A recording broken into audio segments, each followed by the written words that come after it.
Buenas noches, noctámbulos. Taclar le cuenta a Macor sobre su origen. Apaga la luz, toma asiento, que empezamos.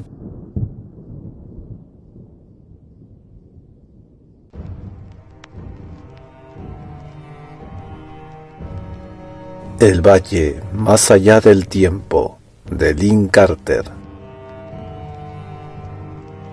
Segunda parte. El camino a Ignar. Capítulo 4.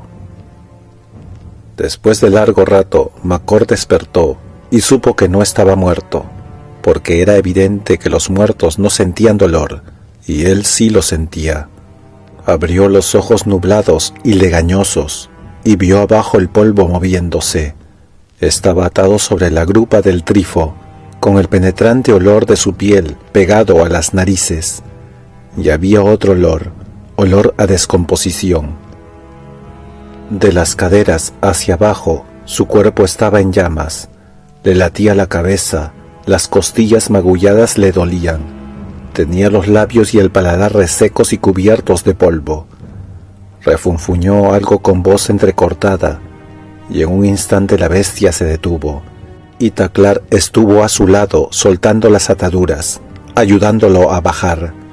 Sintió el agua que mojaba sus labios, y por un rato solo pensó en el deleite de su frescura y de su humedad. Retiró el recipiente, se secó la boca con el dorso de la mano, y trató de centrar la vista en la cara de Taclar. Los ojos amarillos estaban exentos de expresión, los rasgos afilados y cobrizos, inescrutables. «Así que aún estoy vivo», dijo ambiguamente. «Aún vives», respondió el otro. «¿Cuán grave es, entonces?» «Muy grave, hermano, compruébalo por ti mismo». Macor no comentó el uso de Taclar de la palabra hermano. Sabía lo que significaba o lo que implicaba, pero había cosas más urgentes que hacer. Se observó atentamente y después de un momento volvió la cabeza asqueado. «¿Cuánto tiempo ha pasado?», murmuró. El hombre del desierto se lo dijo. Macor se humedeció los labios y trató de pensar.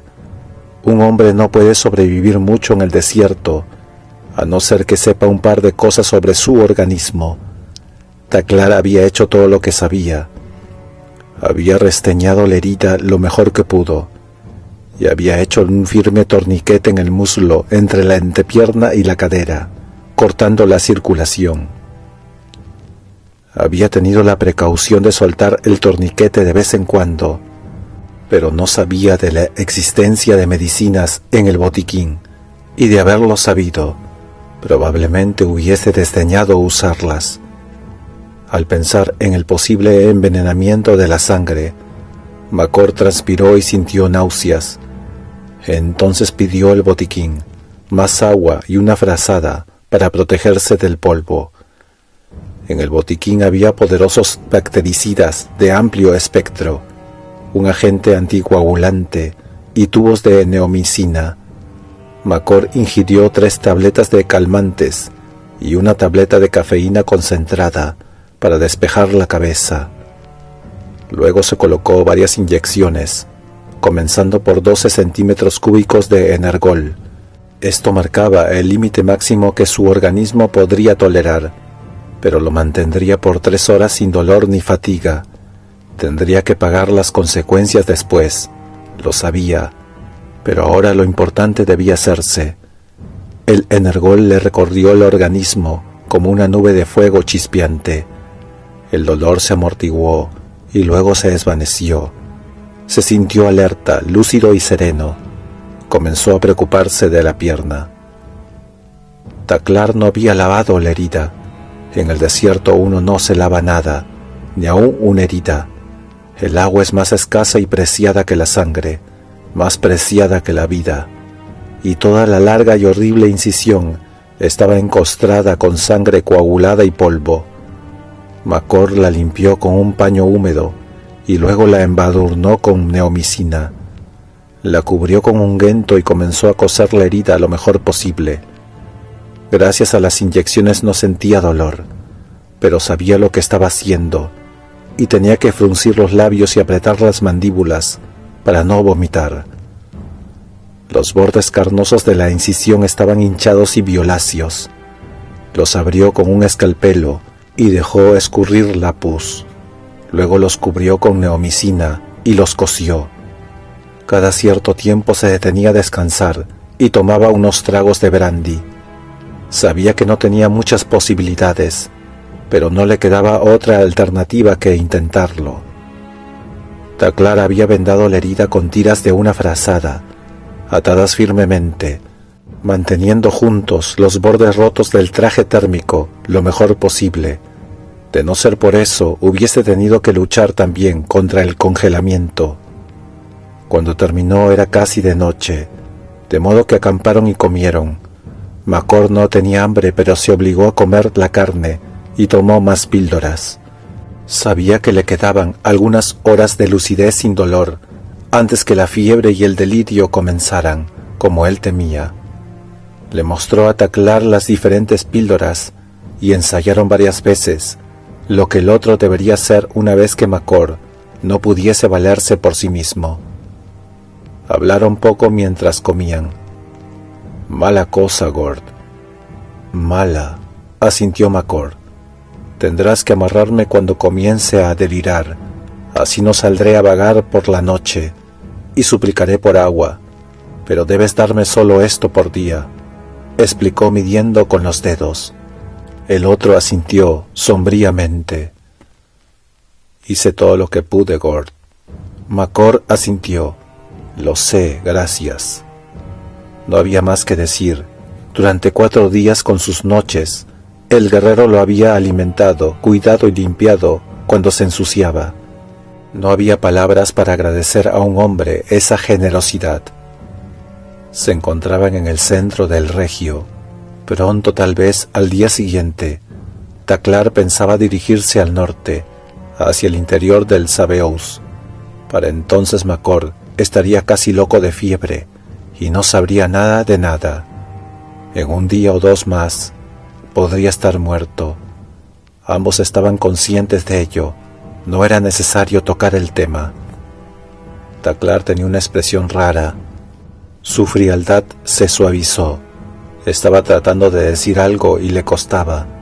Macor estaba echado, vacío y cansado, sintiendo cómo el adormecimiento y la agradable euforia se desvanecían al comenzar el dolor, y esperó a que hablara, si eso era lo que buscaba. A Macor parecía importarle poco lo que hiciera o no. «He compartido agua contigo, lo hice mientras dormías», dijo finalmente. «Lo sé, hermano», respondió Macor. Algo muy parecido a una sonrisa iluminó las severas facciones del otro. «Está escrito que un hombre no debe esconder secretos a su hermano, Gord. Quisiera contarte quién soy, cómo he llegado hasta acá y lo que quiero hacer». Macor asintió y esperó en silencio. Cuando su historia terminó, le pareció aún más extraña de lo que había imaginado.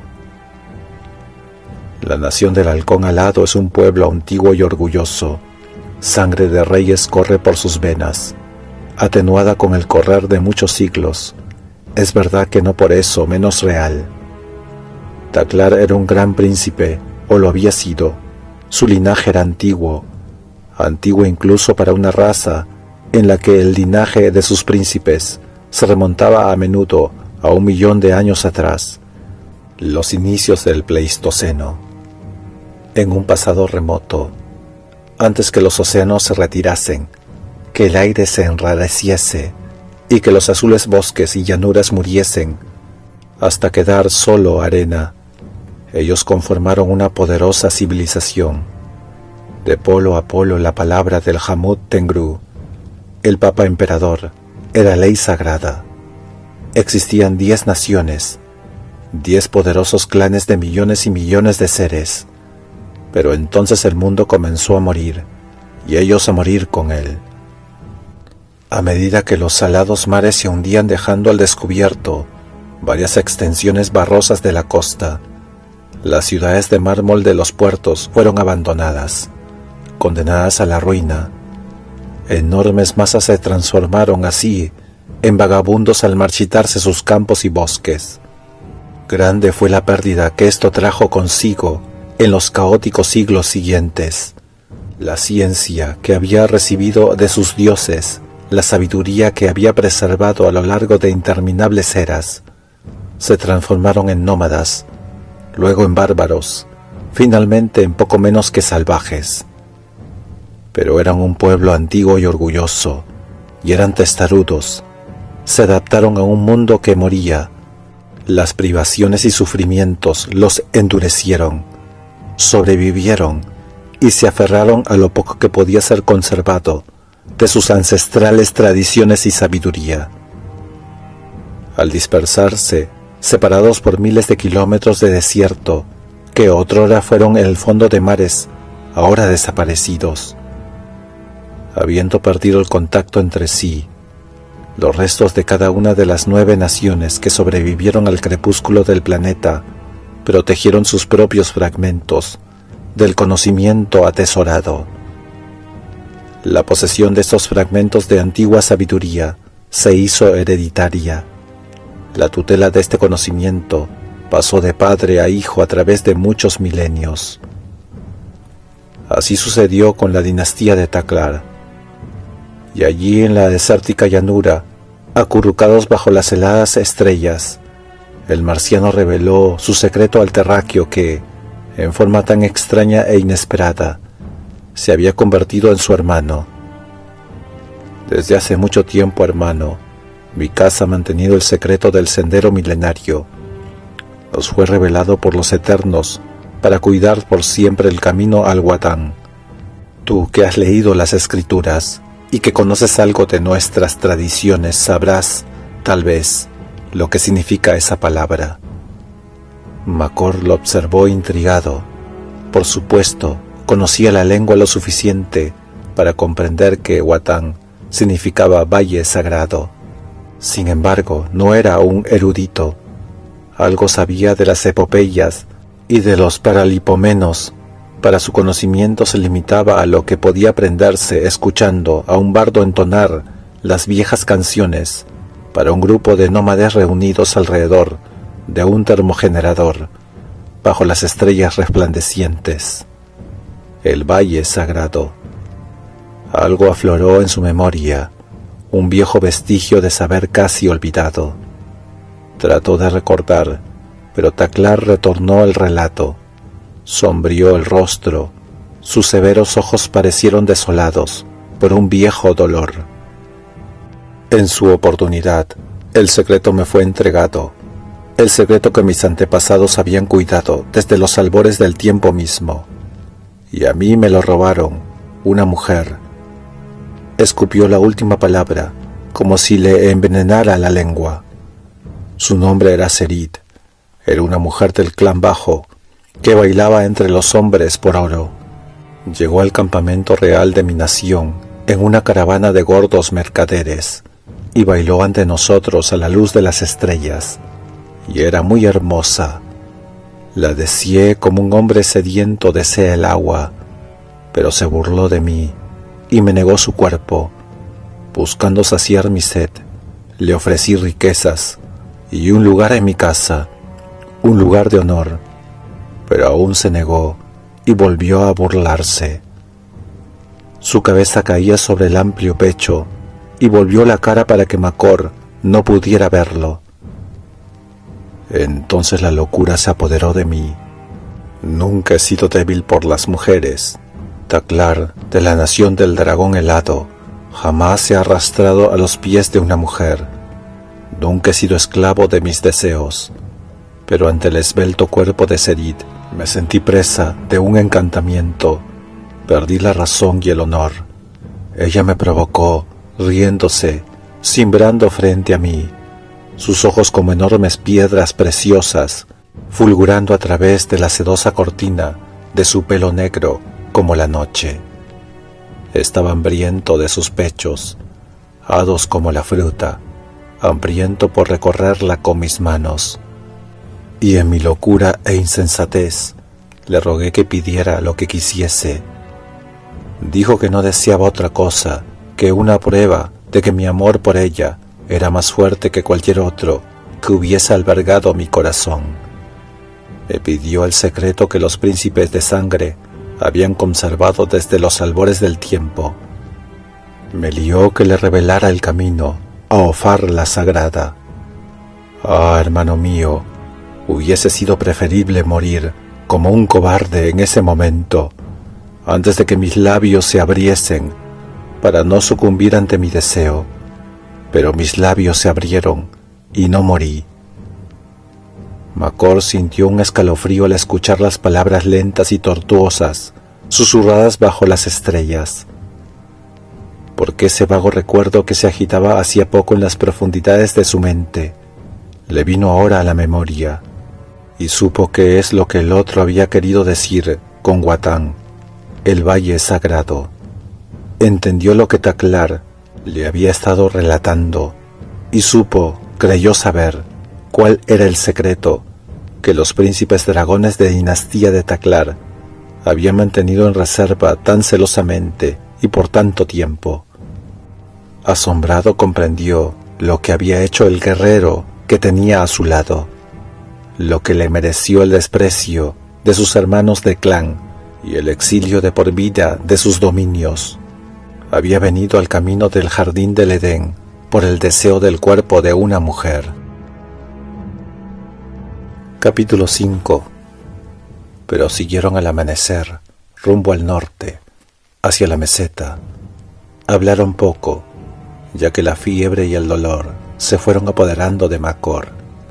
En cuanto a Taklar, se había apoderado de él un humor negro y depresivo, y caminaba cansadamente, con la cabeza gacha, ensimismado en sus pensamientos. Macor lo complacía en medio de su propio padecimiento, porque entendía la inmensidad del pecado de Taklar. Ofar, o la Sagrada, como se le decía, era el paraíso en la religión de los nativos de Marte. Lo llamaban el valle donde nació la vida. Fue allí, en ese misterioso y sacrosanto valle, donde según los mitos más antiguos que las montañas, los eternos crearon la vida. Fue en ese lugar secreto donde el Adán marciano fue plasmado con la carne de las bestias, tomó forma humana y recibió ese chispazo de inmortalidad que distingue al hombre de la bestia. Pero era más que la cuna de la raza, porque la Sagrada guarda en sus entrañas el más precioso de los regalos que los eternos donaron a sus hijos adoptivos. Era la mismísima Hayat Ha, la laguna de la eternidad que guarda el agua de la vida, la antigua versión marciana de la fuente de la juventud. Es aquel entrecano y candoroso soldado aventurero Ponce de León buscó antaño en los pantanos de la Florida. Todo eso era leyenda y mito, por supuesto, y Macor lo sabía, material de cuentos de hadas. Macor había visto demasiado en su vida como para creer en los dioses de los hombres, y mucho menos iba a creer en los dioses extraños de un planeta ajeno. Pero esas creencias son expresión del temor reverente que cientos de símbolos o historias suscitan en los hombres, y no tienen nada que ver con hechos o verdades del mundo real. Los hombres necesitan sus mitos, así como necesitan a sus héroes. Es necesario creer en algo superior para evitar sucumbir al asco y desprecio de todo, incluso de uno mismo. Para algunos, lo santo, la cosa sagrada, es el lugar o la bandera o el país. Para otros hombres es una manera de vivir, un credo o un sistema político o un código ético. Pero para muchos hombres es la colección de los viejos cuentos, de unas escrituras olvidados por el tiempo.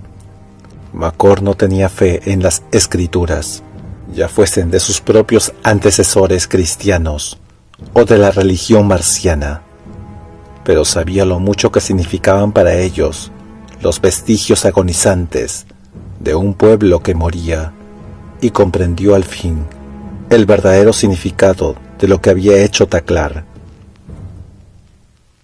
El resto de la historia fluyó de los herméticos labios de Taclar en trozos y fragmentos durante los 2 días siguientes.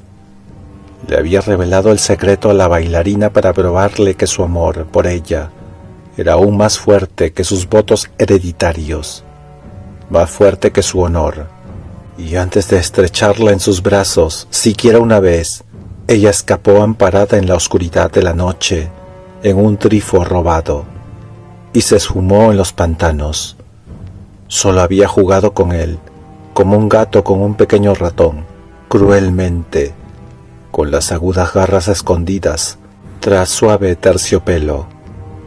Macor no creía que Taclar aún juzgara ciertos los antiguos ritos, por eso no importaba.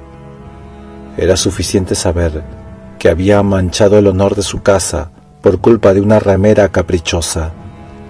Había escupido sobre la tumba de sus antepasados. Había vendido el preciado tesoro de sus padres por la carne de una mujer, pecado infinitamente más despreciable que venderlo por oro.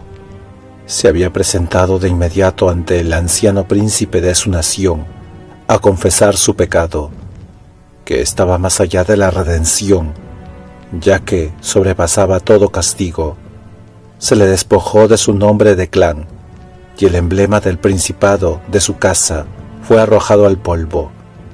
Sin honor, sin tribu, había sido expulsado de los dominios de su pueblo, condenado a vagar por el mundo en amarga soledad, hasta que le sobreviniera la muerte.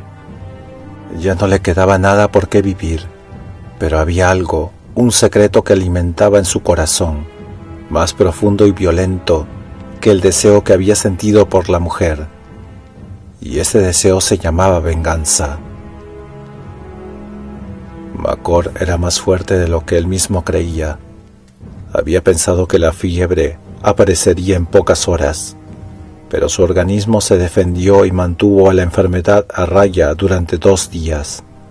Sin embargo, finalmente su fortaleza cedió y se hundió en el delirio. Taclar lo atendió, lo alimentó, le dio de beber y lo ató a la montura para que no se cayera. Y en los alimentos y la bebida mezcló los medicamentos que Macor le había indicado en sus horas de lucidez.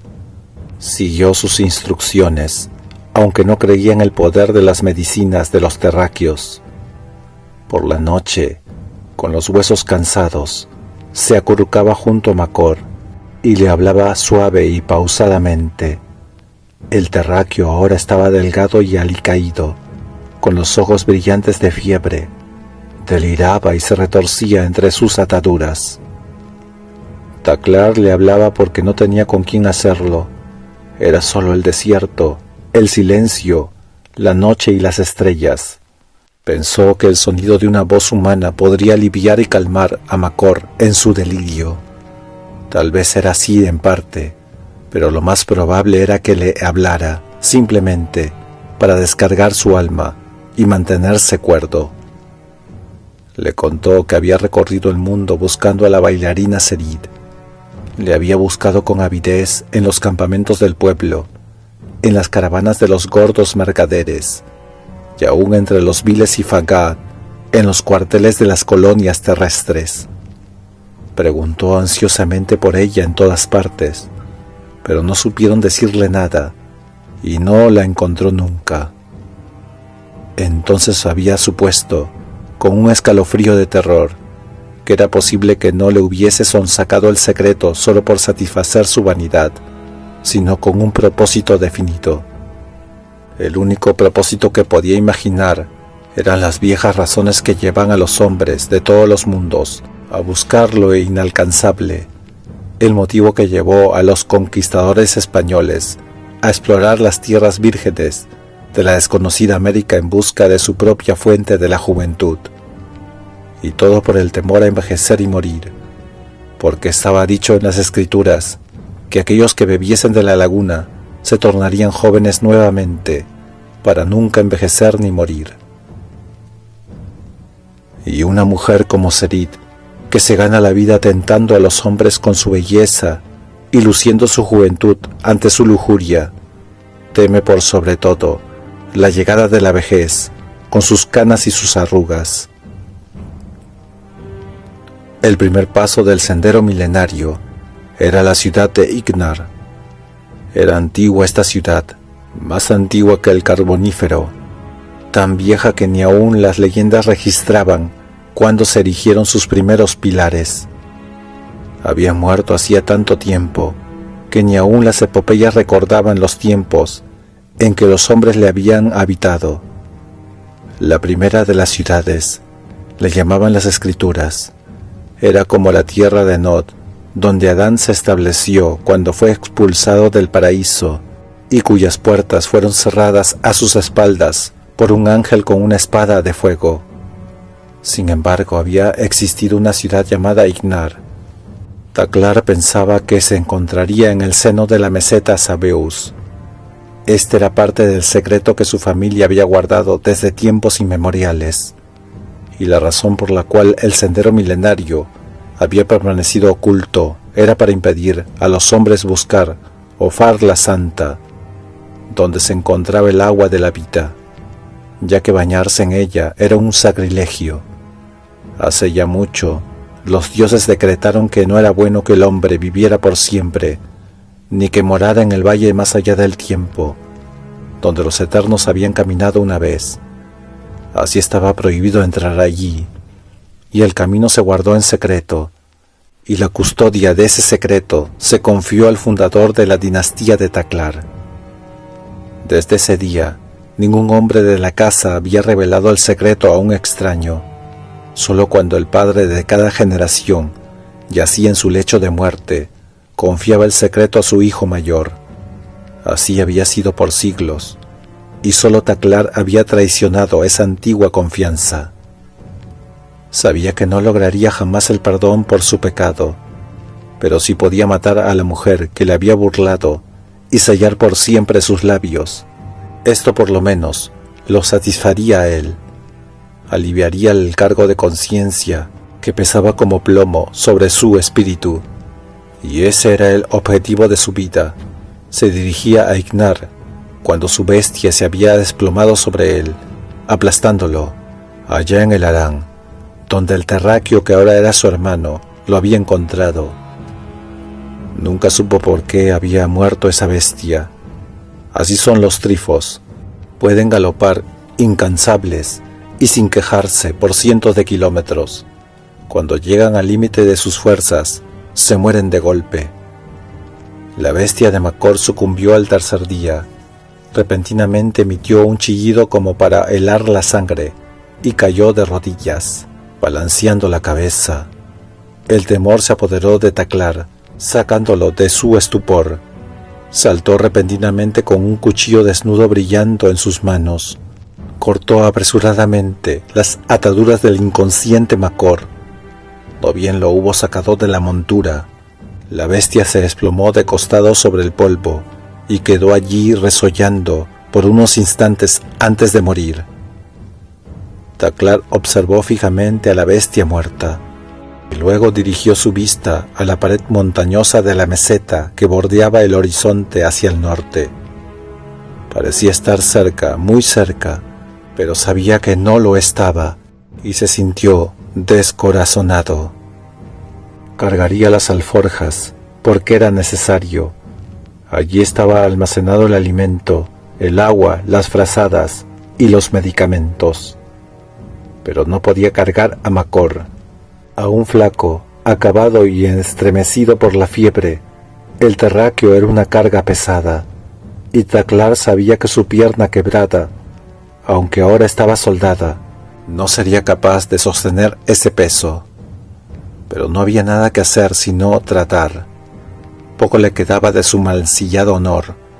A ese poco se aferraba con todas sus fuerzas, y jamás se diría que Taklar, de la nación del dragón helado, que había abandonado a su suerte a un hermano para morir en el desierto, mientras él seguía, solo para vivir. Se inclinó sobre la bestia muerta y sacó las monturas con dificultad, ya que parte de ellas estaban aplastadas por el cadáver. Luego revisó minuciosamente las escasas provisiones, descartando todo lo prescindible para sobrevivir. Lo que quedó lo amontonó en la bolsa de cuero y se la terció sobre el pecho. Luego se inclinó, levantando suavemente a Macor, y lo cargó sobre sus hombros, equilibrando el peso para poder caminar más fácilmente. «Muy bien, entonces, hermano», murmuró secamente, «de aquí en adelante será la bestia de carga, y vivos o muertos, compartiremos el destino». Enfiló hacia el norte con el terráqueo a sus espaldas. La meseta estaba más cerca ahora. Pensó que podría alcanzarla en el lapso de 3 días. En 3 días, si los viejos relatos decían la verdad, cruzarían las puertas de Ignar. Pero si Macor iba a estar vivo para entonces, solo los eternos lo sabrían. Capítulo 6. Macor pensó que era un sueño, siempre el mismo sueño, solo que este era particularmente distinto. El polvo, las interminables dunas de polvo ocre, habían desaparecido como por encanto. En lugar del polvo, se podía apreciar la roca desnuda, picada y agrietada, desgastada por el tiempo. La roca se elevaba a sus costados en empinados y majestuosos muros, que se estrechaban como las fauces de una fiera, y cuando soñaba que esas fauces se cerraban sobre él, se abrieron súbitamente en un amplio espacio al aire libre, bañado por los rayos del sol. Y en ese lugar se erguía una ciudad. Era muy antigua esa ciudad, más antigua que la memoria del hombre, más vieja aún que sus sueños. En realidad, era el esqueleto de una ciudad, muros agrietados que aún se mantenían en pie, a pesar de sus techos abovedados. Ya se habían derrumbado pilares inclinados en las formas más extrañas o caídos, hechos pedazos en el polvo. Por alguna jugada del tiempo del destino, las puertas y los pilares de las puertas aún se erguían, severos e imponentes, aunque los muros habían caído ya hace mucho, hundiéndose entre los escombros de los siglos. El que lo cargaba sobre sus espaldas, un macilento trastabillante marciano, atravesó tambaleante las puertas que se encontraban abiertas. Se dirigió a lo largo de una avenida adoquinada, flanqueada por casas a ambos lados, o lo que quedaba de ellas. Las casas eran como calaveras blanqueadas por el sol, cáscaras vacías, con huecos ventanales semejantes a las cuencas de los ojos, y portales que bostezaban con las fauces abiertas. Todo era polvo y desolación, mientras dispersas y esqueletos de trifos caídos. ¡Qué sueño tan extraño! Macor trató de reírse de su fantasía, pero no pudo porque su lengua estaba hinchada y negruzca. En la plaza central la construcción aún se mantenía a 2 o 3 años de altura. Estos palacios, templos, o lo que hubiese sido, alguna vez habían sido construidos para durar, y sus sólidos muros de mármol ambarino se habían conservado a pesar de la implacable erosión de 1 millón de años o más. El que lo cargaba lo depositó a la sombra de un muro y se arrodilló a su lado para darle de beber. Era preciosa esa agua, más que el oro o más que la sangre, y quedaban pocas gotas. La compartieron Daklar y el casi cadáver, que soñaba aún que estaba vivo. Entonces descansaron hasta que llegaran los otros. Cuando sintió el ruido de pisadas en las piedras, Daklar se levantó tambaleante con una mano aferrada a la culata de su pistola. Pero ya era demasiado tarde. Los cañones de 3 pistolas de rayos lo miraban fijamente, como resueltos ojos negros fríos. Daklar bajó lentamente la mano y dejó caer su pistola al suelo. Los otros lo miraron con ojos duros y calculadores, alternativamente, y al cuerpo que yacía desparramado, sosteniendo la mirada durante un interminable momento de tensión y silencio. El primero de ellos, que debió haber sido el jefe de juzgar su actitud, era un hombre delgado con rasgos de lobo, un guerrero del clan bajo, de rostro tosco y enjuto, con pequeños y duros ojillos suspicaces. Llevaba 2 cananas terciadas sobre un pecho amplio y musculoso. En las caderas, 2 pistolas en sendas cartucheras y un grueso látigo negro con una gastada empuñadura de plata colgaba también enrollado a la altura de la cadera. Sus manos oscuras y diestras sostenían un rifle de rayos de fabricación Fagan. Lo cargaba con esa soltura que indicaba una larga familiaridad y uso. Taklar comprendió que lo sabía utilizar y que podría hacerlo en cualquier momento. El otro hombre era pequeño y atrofiado, como un duende, de tórax estrecho y muy viejo. Llevaba la cabeza afeitada y aros de plata en los lóbulos, como un sacerdote, pero como los demás, usaba una túnica de cuero y los arreos de un guerrero, no la ondulante túnica de un clérigo. Si el rostro del jefe era duro y amenazador como el del lobo, el de este hombre se asemejaba al de un reptil. En verdad la semejanza era increíble. La misma frente roma y sinusoidal, la misma cara angosta sin mentón, y los mismos ojos fríos, sin párpados, carentes de todo, menos de ferocidad. Sisió algo a su compañero a través de sus labios delgados, y mientras lo hacía, Taklar imaginó que veía asomarse la punta de una lengua bífida que le humedecía los labios. El tercero del grupo se mantuvo aparte bajo la sombra de un pilar. Solo se veía el largo cañón apuntándole directamente al corazón. Taklar ignoró a los otros y enfrentó los astutos y suspicaces ojos del que se asemejaba a un lobo, y sostuvo su mirada. Era un momento de indecisión, un momento de incertidumbre y de prueba. También era un buen momento para cualquier tipo de trampas, y Taklar lo sabía. Estos hombres eran forajidos. No usaban emblemas de ningún clan, y sus vestimentas no estaban oriadas con los blasones heráldicos propios de los marcianos. Forajidos o parias, desechados por todas las comunidades.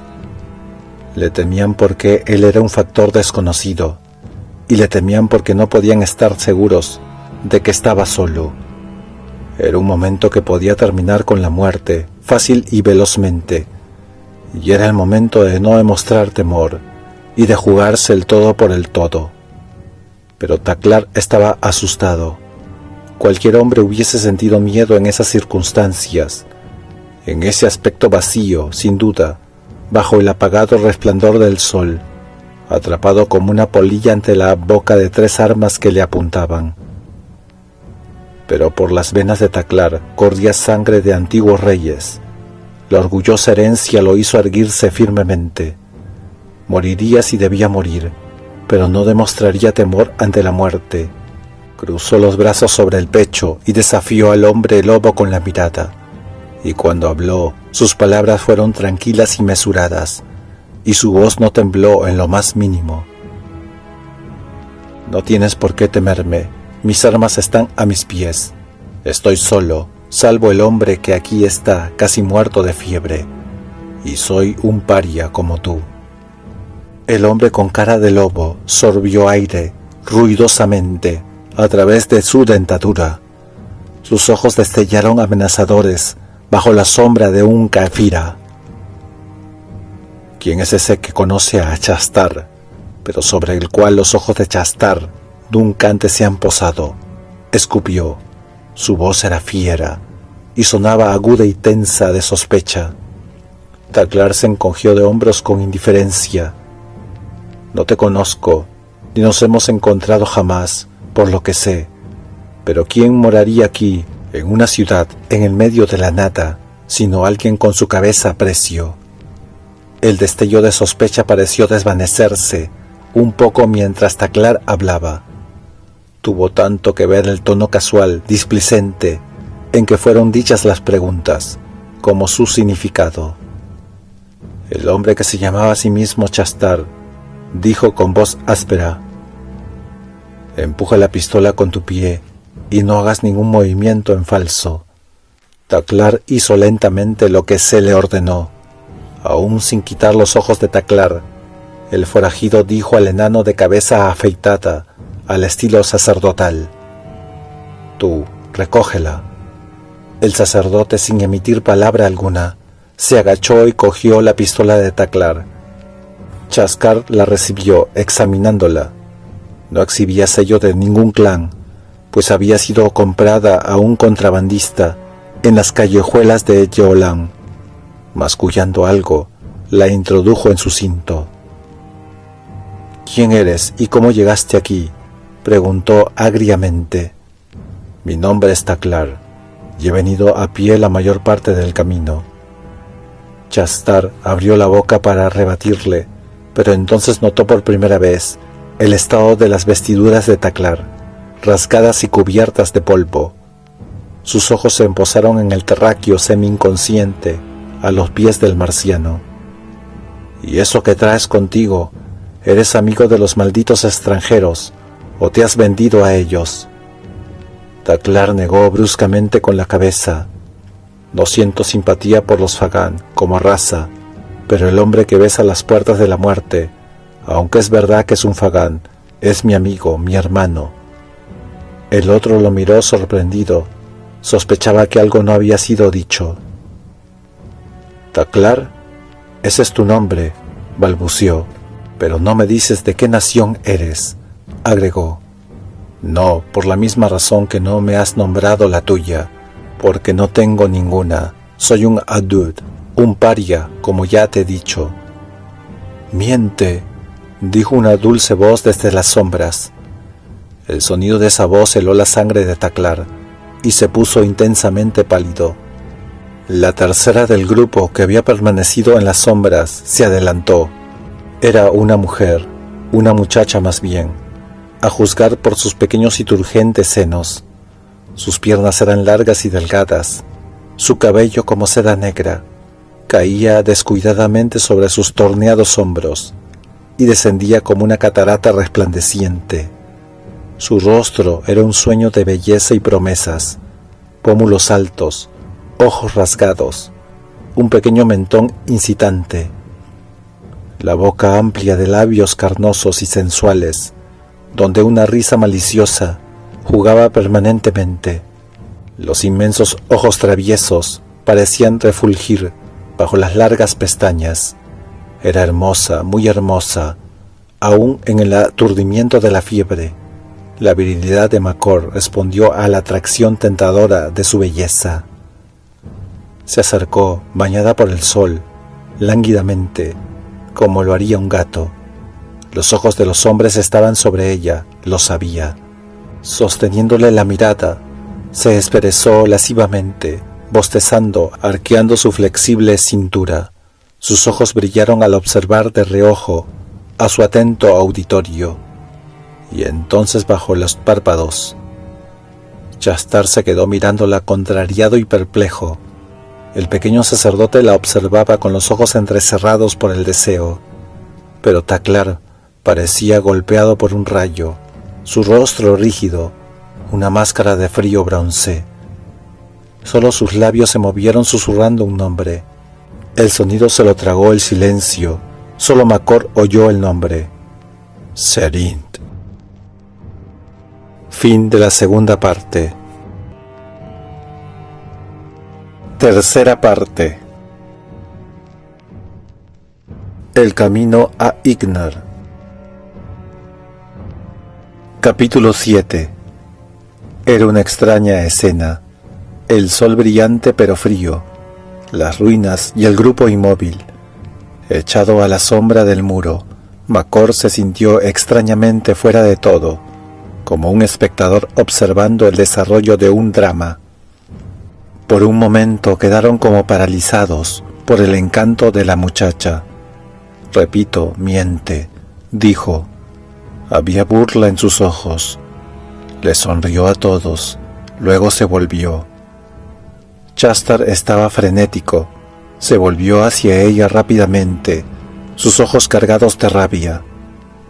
«¿Qué es lo que quieres decir? Habla, mujer, y termina de una vez con tus burlas e insinuaciones.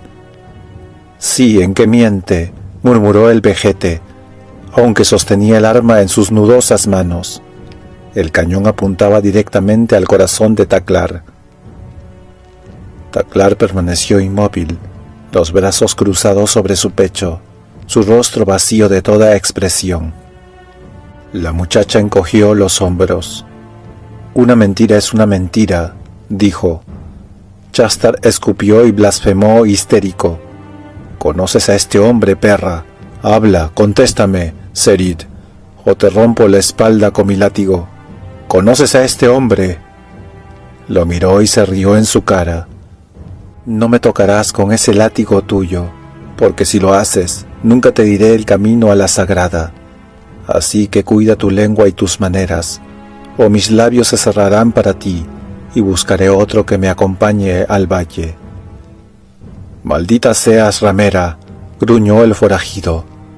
Un día de estos te va a ahorcar con esa lengua que tienes.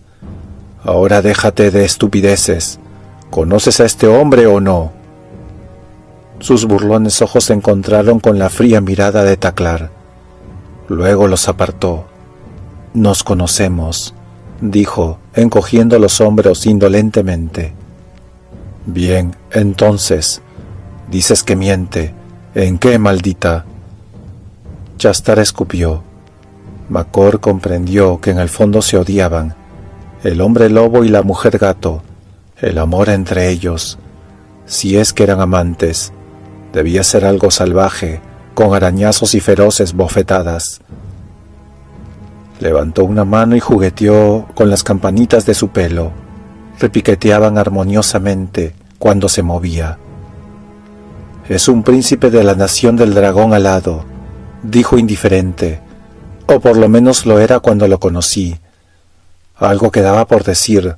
Chastar comenzó a respirar pesadamente. Los celos del macho se percibían en el aire. Te ha poseído. Han sido amantes entonces. ¡Habla!, gritó con voz ronca cargada de odio. Ella lo miró fría, desdeñosamente. Si así lo crees, dijo.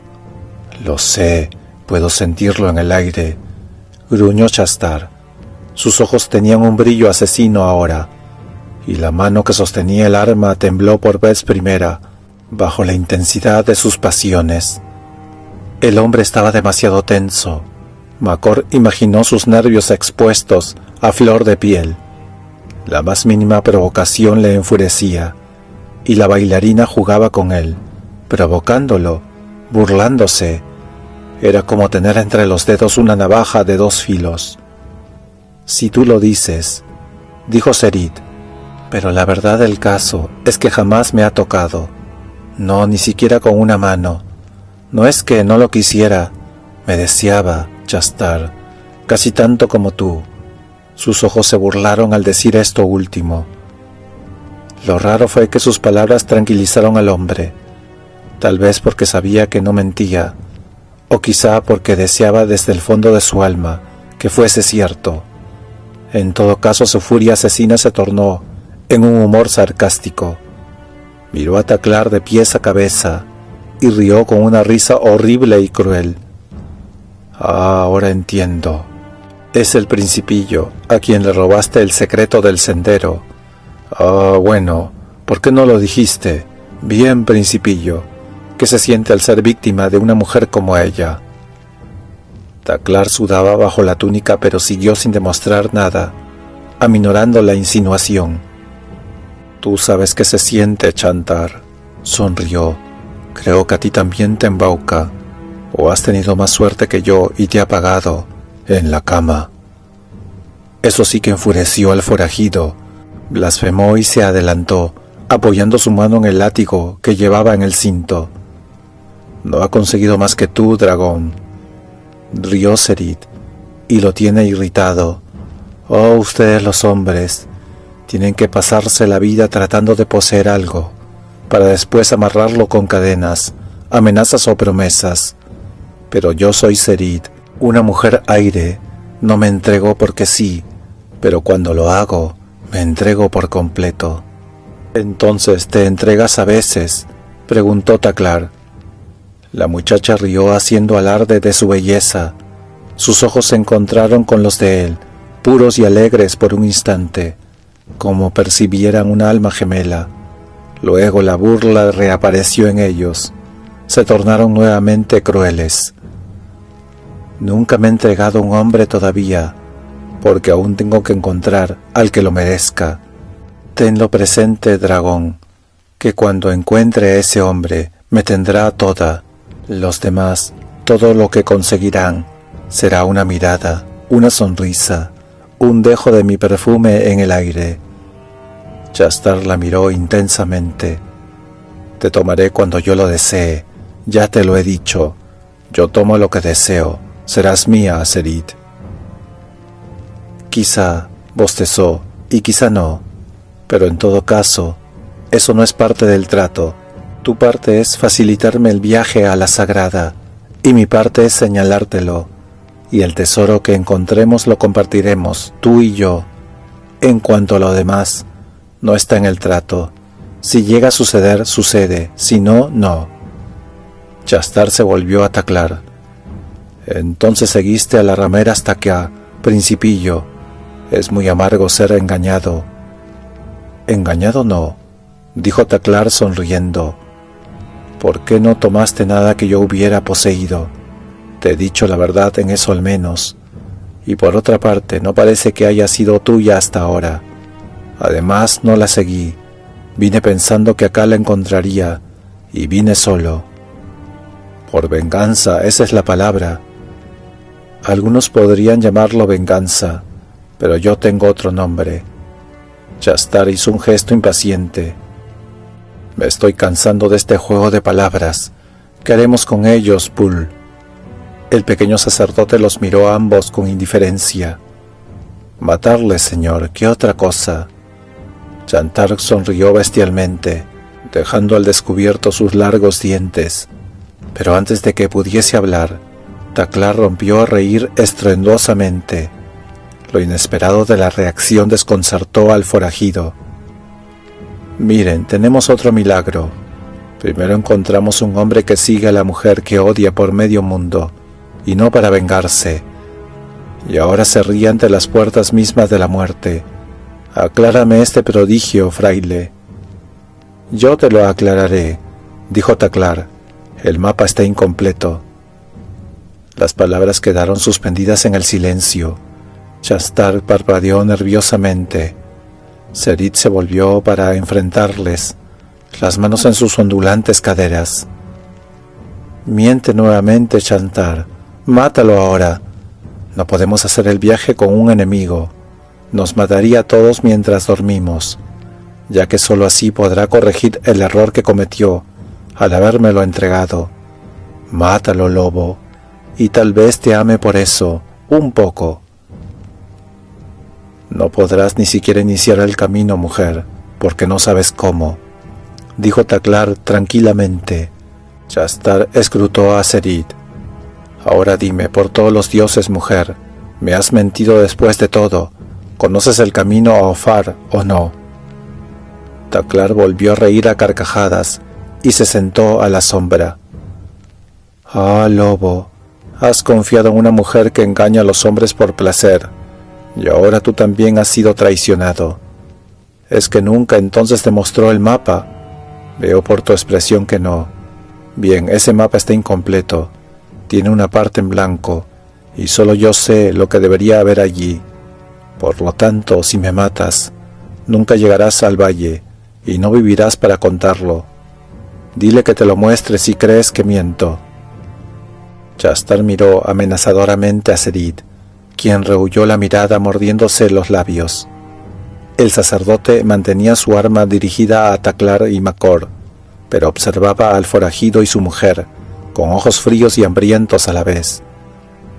«¿Es verdad?», preguntó Chastar, mordiendo las palabras. «¿Es verdad que hay una parte en blanco en el mapa?». «¿Pero qué?». «Pero la plata está gastada y muy vieja y yo pensé que esa parte solo se habría borrado». «Y ese fue tu error, mujer», dijo Taklar suavemente desde las sombras.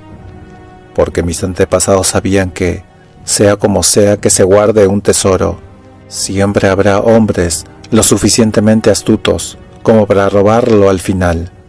Por eso dejaron una parte del mapa de plata sin marcar, y lo que debería verse ahí se ha transmitido de padre a hijo en el lecho mortuorio.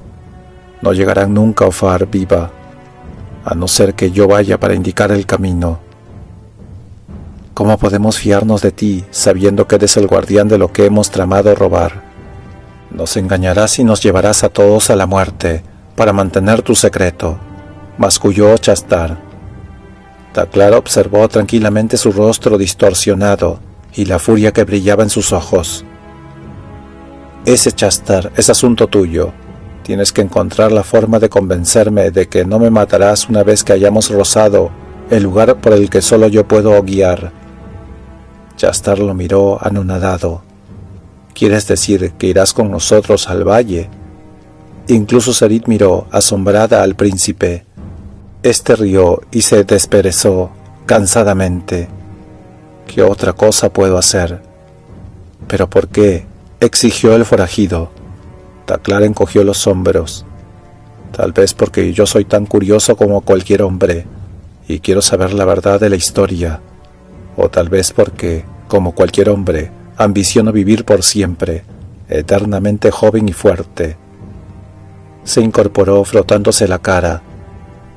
Pero ahora dejemos de hablar por un rato. Hagamos la paz por un tiempo. Tienes mi palabra como príncipe del clan alto de que no intentaré asesinarlos por la espalda. Estoy exhausto y quisiera descansar.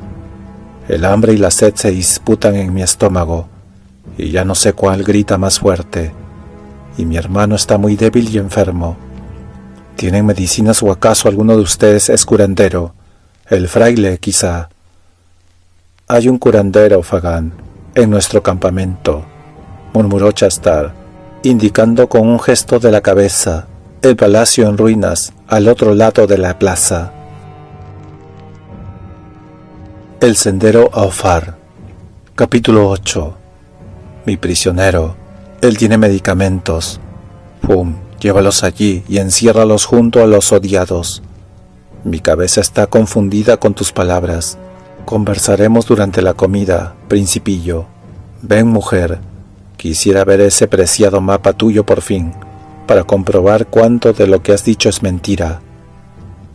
Chastar y la bailarina abandonaron la plaza, y Fun, con el cañón de su arma, le señaló el edificio, quejándose por el dolor de sus músculos. Taklar se agachó y cargó a su hermano una vez más. Respecto de Makor, aquel último y extraño ensueño se desvaneció en cuanto la pequeña chispa de lucidez se apagó, y se entregó nuevamente al cálido abrazo de la fiebre. Y cuando despertó, fue para encontrarse con el rostro de un ángel. Al menos parecíale un ángel a un hombre que por muchos años no había visto otras mujeres que no fuesen las rameras de las cantinas o las viejas busconas de los callejones. Su cabello era dorado como las mieses maduras y lo llevaba recogido con una cinta, derramándose desde su nuca en descuidados rizos resplandecientes. El traje térmico que llevaba estaba estropeado, manchado, y le quedaba suelto por todos lados, pero a pesar de ello no lograba ocultar la turgencia de su cuerpo, ni la redondez de sus pechos maduros. Sus ojos eran azules, estaban ensombrecidos por ojeras de agotamiento y arrugas que denotaban una gran tensión, y había dolor en ellos, un viejo dolor culpable. Lo desconcertaron esos ojos. Los ojos de los ángeles son puros, cándidos y libres de sentimientos de culpa. Le estaba enjuagando las sienes con un paño húmedo cuando abrió los ojos y se encontró con su rostro. Por un momento ella no notó que había despertado, ni él comprendió que ella era real. Estaba tendido, dichosamente relajado, en extremo débil pero sin dolor. Incluso la fiebre lo había abandonado. Estaba lúcido pero vacío, y el dolor de su pierna, que lo había acompañado ya tanto, que parecía ser parte de él, también se había ido. Deseaba poder ver su boca. La imaginaba suave, de labios sensuales, tiernos y vulnerables. Tenía que ser así, pero usaba un respirador, y los ángeles no usan respiradores, ni siquiera aquí en Marte. Perdí la pierna, susurró. Ella se sobresaltó, luego lo observó un momento y llamó a alguien a quien no podía ver. Se llamaba Carl. Un hombre joven, alto, con un manchado traje térmico, se acercó a Macor por sobre el hombro de la muchacha. Tenía el cabello suave, sedoso y de un rubio muy claro, y una piel blanca, casi transparente, como la de algunos escandinavos, más precisamente la de los suecos. Su rostro reflejaba cansancio, lo mismo que sus ojos azules, y al igual que los de la muchacha, los de él denotaban temor. Se aclaró la garganta. —¿Cómo se siente, coronel Macor? —preguntó con voz aguda. —Vacío —respondió Macor—. ¿Es usted médico? El rubio negó con la cabeza. Arqueólogo, pero Inga estudió medicina. Inga es su esposa. Por algún extraño motivo el hombre rubio se sonrojó vivamente. Mi hermana. Discúlpeme, ciudadano. Me llamo Norgret. Dr. Carl Norgret. Anteriormente estuve en el Instituto de Investigaciones Históricas Extraterrestres de Estocolmo. Ahora soy miembro del Departamento de Asuntos Culturales de la Administración Colonial de Syrtis. Macor asimiló lentamente esto. Ya conoce mi nombre. ¿Cómo? Norgret carraspeó nuevamente. Era un hábito en él. Llevamos aquí hace 2 semanas. Vinimos desde Syrtis a través de los arenales de Acria, integrando una caravana motorizada que se dirigía a Sigurspor y que estaba organizada por la administración como parte de un plan de prospección del Sinus. Como usted probablemente lo sabe, algunos estudios previos hacen suponer que la meseta Sabeus sea posiblemente la superficie más antigua de Marte. Estaba fuera del agua ya en la época de los océanos, hace millones de años. Lo más probable es que jamás haya estado sumergida desde que se formó el planeta. Bien, para no aburrirlo, nos separamos de los otros geólogos de Ensingus. Llegamos acá al lomo de Trifo, acompañados por cargadores nativos. Nosotros, queríamos verificar personalmente los rumores que situaban a la legendaria Ignar, la primera ciudad, en esta región. Sus labios se contrajeron en una mueca irónica y los humedeció con la punta de su lengua. ¿Y qué sucedió? Norgret se encogió de hombros. En cuanto los cargadores sospecharon lo que buscábamos, desertaron en masa. Tuvimos suerte de llegar aquí siquiera. Nos dejaron al menos 2 trifos y algunas provisiones. Encontramos a Ignar, es cierto, o una ciudad muy antigua al menos, una que no estaba registrada. Pero entonces llegaron los forajidos, y desde entonces estamos prisioneros, como usted y su amigo. Entonces no fue un sueño, Chastar, la muchacha y el otro hombre, el fraile renegado. No, me temo que son muy reales. La muchacha, que había estado arrodillada junto a su catre todo ese rato, en silencio, mientras hablaba su hermano, lo interrumpió intranquila.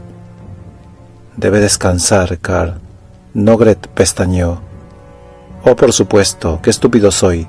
Tendremos suficiente tiempo para conversar después, me imagino. Se desvaneció sin que Macor lo viera marcharse. Estaba comenzando a ver borroso. Sintió que se sumergía en el sueño, como en cálidas y suaves aguas. Perdí la pierna, alcanzó a preguntar torpemente. Ella sacudió la cabeza. Lo salvamos.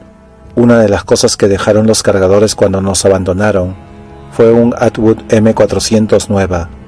Tenía una provisión de baterías en mi equipo, que no tocaron, probablemente por temor a nuestra magia. Atwood, murmuró medio dormido. Una de esas nuevas maravillas de la medicina electrónica, asintió. Acelera la soldadura y el fortalecimiento de los huesos y la piel por medio de estimulación eléctrica de la... Pero su voz se desvaneció a medida que la oscuridad se apoderaba de él, y durmió, pero esta vez fue un sueño profundo, reparador, sin la pesadilla del dolor, y cuando despertó se sintió mejor. Capítulo 9. Durante los días siguientes, McCord nunca supo cuántos. Tuve muchas oportunidades de sostener largas conversaciones con la muchacha sueca y su hermano. Era una extraña pareja, pensó. Percibía algo curioso entre ellos, sin poder establecer qué. Pero tenía muchas otras cosas de qué ocuparse, como para tratar de desentrañar el misterio, fuese cual fuese. Una de las cosas de las que se enteró conversando con los Nocret fue la razón por la cual él y Taklar todavía estaban vivos. De no haber sido por el dragón alado, Chastar les hubiese matado hace mucho, aún sin las insistencias de Serid. Taklar, al parecer, se había negado a revelar el secreto de la parte que faltaba en el mapa, a menos que le permitiesen ir también, y no iría sin McCord. El fraile de ojos de reptil sugirió una y mil veces emplear métodos por él conocidos, capaces de hacer hablar al más valiente. Chastar seguramente se sintió tentado.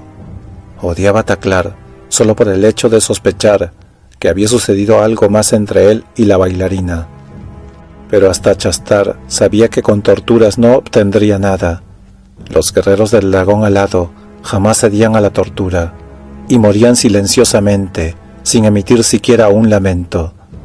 Y además tenía otra razón, y es que en caso de torturarlo, corrían el riesgo de que Taklar los engañase, vengándose finalmente, ya que todo lo que dijera bajo presión podía ser falso.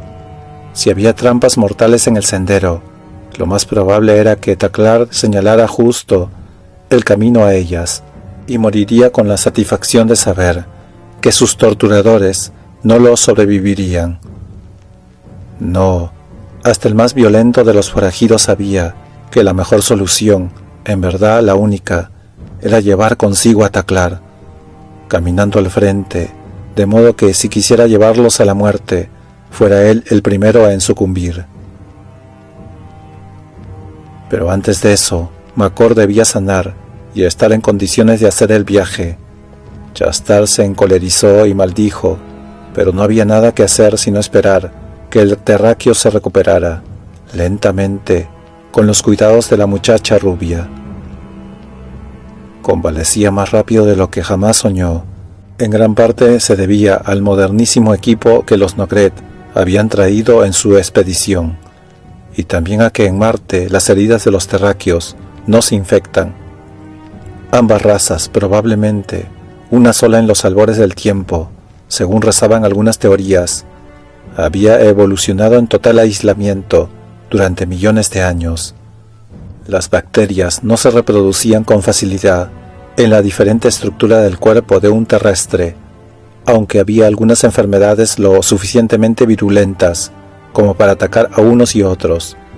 En general, era difícil que sucediera. En el caso de McCord, la infección que lo había sumido en esa tremenda fiebre no era una infección común, ya que había sido provocada por el veneno de un gran gato del desierto. A diferencia de los animales de presa de la tierra, las pocas bestias peligrosas que aún subsistían en los desiertos de Marte llevaban el veneno en unos pequeños sacos en la base de sus garras, huecas como los anillos de las víboras. El veneno del gran gato del desierto podía atacar a las células sanguíneas, tanto de los terráqueos como de los marcianos. Eso era lo que había llevado a McCord al borde de la muerte. Pero cuando la naturaleza es capaz de herir, también es capaz de curar, y en el mismo cuerpo del gato se encuentra el antídoto para su veneno. Un pequeño parásito que anida en la columna vertebral del animal contiene un fármaco que anula el efecto de su veneno. De estos parásitos, los químicos terrestres habían desarrollado un antídoto, El suero era escaso y muy caro, razón por la cual Macor no lo había llevado consigo. Otro factor que contribuía a su rápido restablecimiento era su fuerte contextura, su resistencia y vitalidad. Macor había vivido en varias oportunidades por 1 año o más en el desierto. Un hombre puede entrar en ese infierno siendo blando y débil, pero si sale vivo, vuelve ágil, musculoso y fuerte. Toda gordura o debilidad desaparecen con la fría y dura vida del desierto, y Macor era toda fibra y acero. Y así lentamente, con el tiempo se recuperó.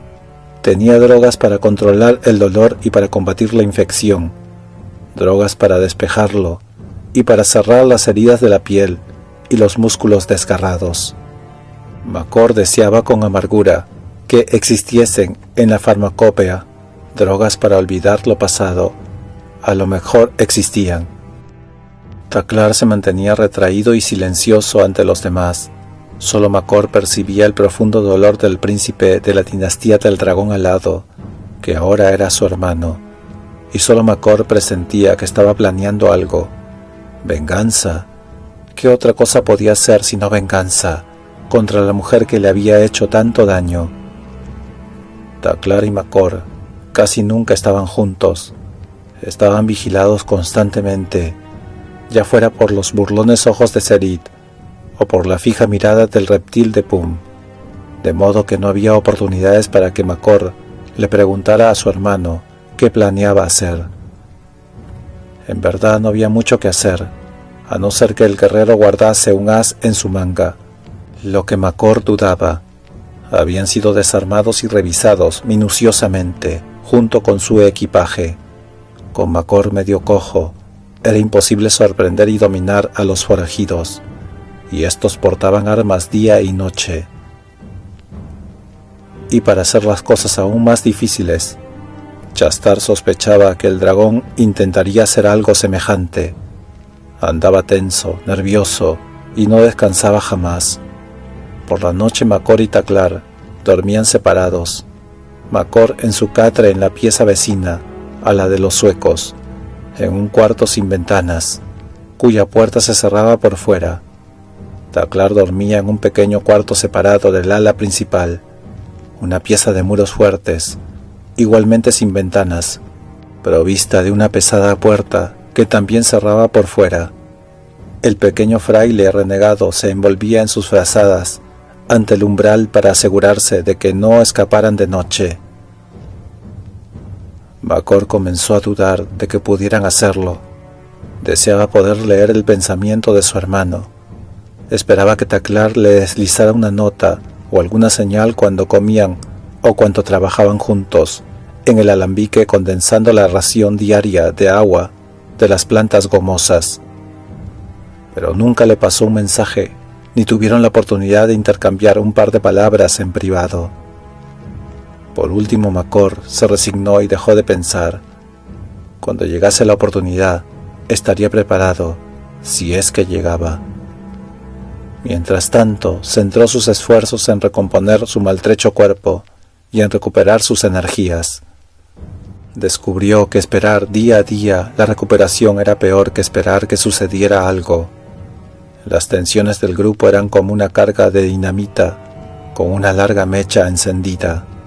Explotaría inexorablemente, y cuando eso ocurriera, él quería estar de pie y preparado para cumplir su parte.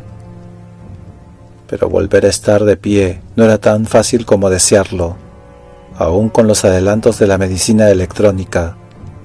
Las zarpas del gato lo habían desgarrado brutalmente, y el tejido muscular tarda mucho en regenerarse. Había perdido gran cantidad de sangre antes que Taklar lograra cerrar la herida. La pérdida de sangre lo había debilitado tremendamente, y la fiebre y la infección, envenenamiento o lo que hubiese sido, habían empeorado su estado. El plasma sanguíneo, por supuesto, ya no se utilizaba hasta casi un siglo. Lo había reemplazado el Dexerin, fármaco que estimula la regeneración de las células sanguíneas. Era una ironía del destino que Macor no hubiese incluido el Dexerin en su lista de medicamentos, cuando la preparó en Sun Lake City, pero afortunadamente los Norgret lo tenían y eso lo salvó. Mucho descanso, sueño y una buena alimentación son mejores que todos los medicamentos juntos, sentenciaba Nogret. McCord se sometía a todo.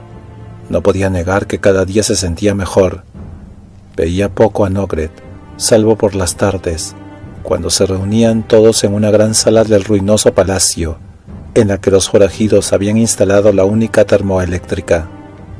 De no haber sido por esta, lo más probable era que los terráqueos hubiesen perecido de frío, ya que las noches eran heladísimas en los profundos cañones de la meseta. Durante el día, Nogret continuaba con su trabajo. Chastar, que hacía mucho había dejado de considerar peligroso al hombre rubio, lo dejaba deambular por la ciudad para que hiciera lo que quisiese con su magia, incomprensible para los marcianos. Levantaba mapas del esqueleto de la ciudad, fotografiaba sus monumentos con una cámara fotográfica tridimensional, jamás diseñada para el desierto, y tomaba apuntes de algunos relieves gastados por el tiempo. Chastar no entendía nada de eso, lo que acentuaba su desprecio por el científico. Los marcianos en general tenían poco o ningún interés por investigar su pasado. El mero hecho de tener que arreglárselas a duras penas para sobrevivir día a día en esa bola muerta que era el planeta consumía todos sus esfuerzos. Celebrar las glorias del pasado o preservar sus antiguos monumentos era un lujo que no se podía permitir. En tanto McCord, por una circunstancia u otra, pasaba la mayor parte del tiempo acompañado por Inga. Casi no la veía como una mujer, a pesar de su juventud y belleza, opacada solo por esa tensión y cansancio de su rostro y por la extraña sombra de sus ojos. Hablaban poco. Cuando recuperó algo de sus fuerzas y comenzó a sentirse mejor, la muchacha lo llevaba al patio para que tomara un poco de sol, y él dedicaba buena parte de su tiempo a andar por aquí y por allá. El viejo palacio en que se alojaban era sencillo y pequeño, comparado con los edificios de los marcianos superiores. No había murales ni pisos de mosaicos tallados, ni capiteles, como los que habían visto en otras ruinas marcianas. Era perfectamente posible que la ciudad fuese tan antigua como decían. Se sentaba a tomar el sol tratando de olvidar la rigidez de su pierna, y escuchaba hablar a la muchacha. Tenía una manera nerviosa de expresarse que le hacía recordar al hermano. McCord se preguntaba si había adquirido las maneras del hermano por la admiración que sentía por él, en un intento de semejársele, o si era natural en ella cuando estaba muy ansiosa por comunicarse, porque algo la tenía ansiosa, lo sabía. Asimismo algo roía a Carl Nogret. Era como si los dos compartieran un secreto culpable que los uniese. Un día le habló de la ciudad en particular. El sol ya estaba bajo en el oeste, y las sombras púrpuras del atardecer se extendían como una bruma más allá de los muros. A la escasa luz, la vieja ciudad parecía vivir. El viento que levantaba el polvo del desierto de cada rincón, y las columnas caídas y destrozadas parecían no existir. La hermosa luz del atardecer embellecía la vieja piedra de los muros y la hacía parecer joven nuevamente, como una espesa capa de maquillaje que crea la ilusión de la juventud perdida en una reina avejentada. La muchacha observaba soñadora a través de la plaza central, donde se divisaban las fachadas de los palacios, aparentemente enteros nuevamente. McCord se sintió invadido por el mismo encantamiento. Casi podía esperar que, de un momento a otro, de las sombras de los portales emergiesen los príncipes del antiguo Marte y comenzaran a conversar con naturalidad y a urdir las acostumbradas intrigas de toda corte bajo la luz del crepúsculo. La muchacha se estremeció repentinamente, como tocada por su pensamiento. «¿Tienes frío? Tal vez fuese mejor entrar». Inga negó con la cabeza. Dentro de un rato, Estaba pensando lo hermosa que es.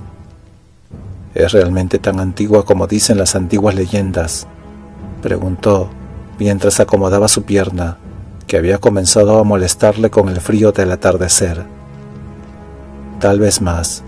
Ya era muy antigua antes de que el primero de nuestros antecesores aprendiera a caminar erguido o descubriera cómo utilizar una piedra como arma.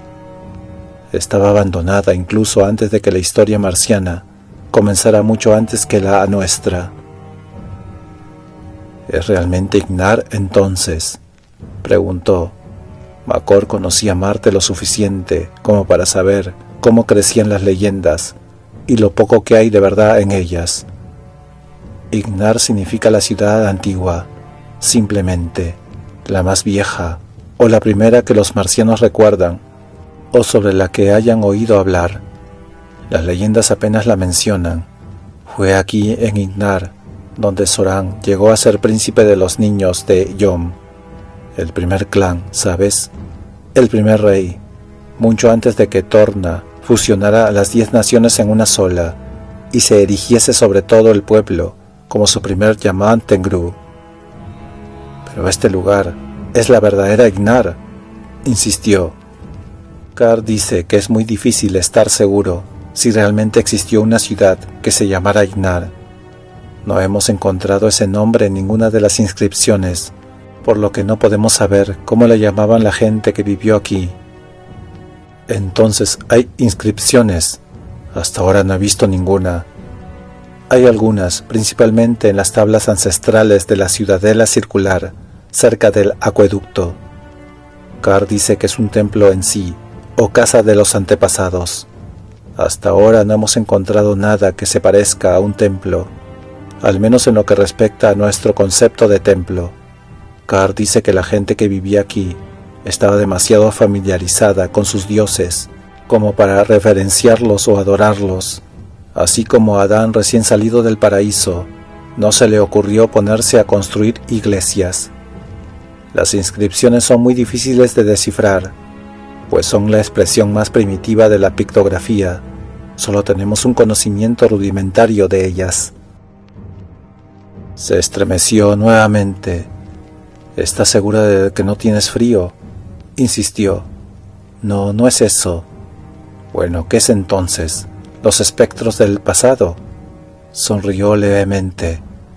Algo parecido, me imagino. Es la... Oh, qué antigua es. Mira esa piedra. Indicó el zócalo de una columna. Era de aquel mármol dorado pálido que los príncipes marcianos superiores habían utilizado en sus construcciones. No era la misma piedra que, geológicamente hablando, se llama mármol en la Tierra, pero se le parecía mucho por su textura y brillo, e incluso por sus vetas y dureza. Pero a diferencia del mármol de la Tierra, esta piedra tenía la luminosidad del alabastro. ¿Ves lo deteriorada que está? ¿Cómo se desmenuza?, murmuró, pasando la palma de su mano sobre el zócalo. La imitó. Imagina el tiempo que tiene que haber transcurrido para llegar a este estado, en un planeta donde no ha llovido, nevado, ni ha habido huracanes durante 1 millón de años, o tal vez más. Ahora le tocó a él estremecerse un poco al pensarlo. Sintió sobre sí el peso de esos siglos, fríos y silenciosos como las sombras. Esta piedra ya era muy antigua y estaba muy gastada, antes que Babilonia llegara a ser una ciudad, antes que se alzara la primera pirámide, o que el primer hombre aprendiera a escribir. Como si escuchara sus pensamientos, la muchacha susurró: levantaron esta piedra aquí antes que los glaciares se deslizaran a través de Europa, y fue extraída de las montañas, antes que nuestro antepasado más remoto se irguiese. Inga, llamó una voz nerviosa desde la oscuridad de la arcada. Ella se sobresaltó y se volvió. El encanto se rompió bruscamente. Aquí estoy, Car. ¿Qué haces?, inquirió su hermano en tono agresivo, mirándolos con sus ojos de búho tras los gruesos lentes. Es casi de noche y el coronel Macor debería estar adentro. Ya sabes que el frío afecta su pierna. Enrojeció y bajó los ojos como una chica regañada. Sí, Car, lo siento, Car. Solo estábamos... No importa, entra ahora. Ayuda al coronel McCord. Mira cómo se esfuerza con su pierna. Qué desconsiderada eres, Inga. Hablaremos más tarde. La muchacha se adelantó con la cabeza baja, y Nogret ayudó a McCord a levantarse. Algo en sus manos, frías y secas, casi reptiláceas, le produjo a McCord un estremecimiento de repulsión. Al igual, algo en la voz sumisa, asustada de la muchacha, le produjo un nudo en la boca del estómago, sin saber por qué.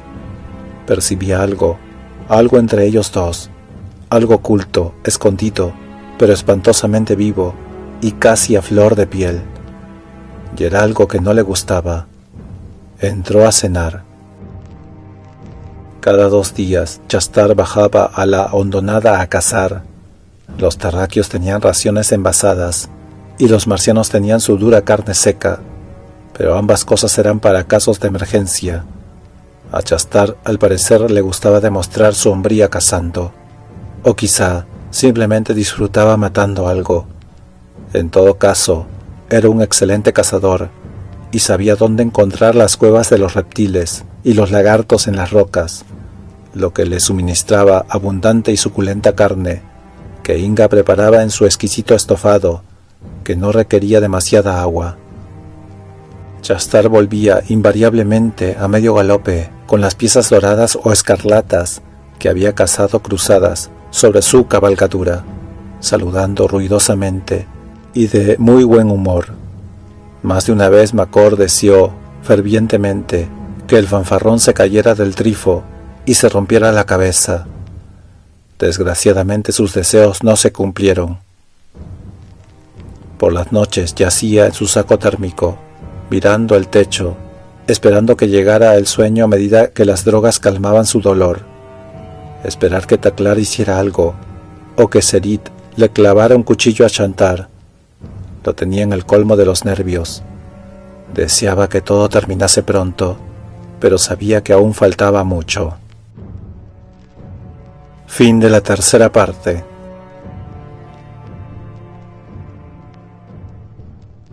Estimado noctámbulo, si el video te gustó, por favor dale me gusta y suscríbete.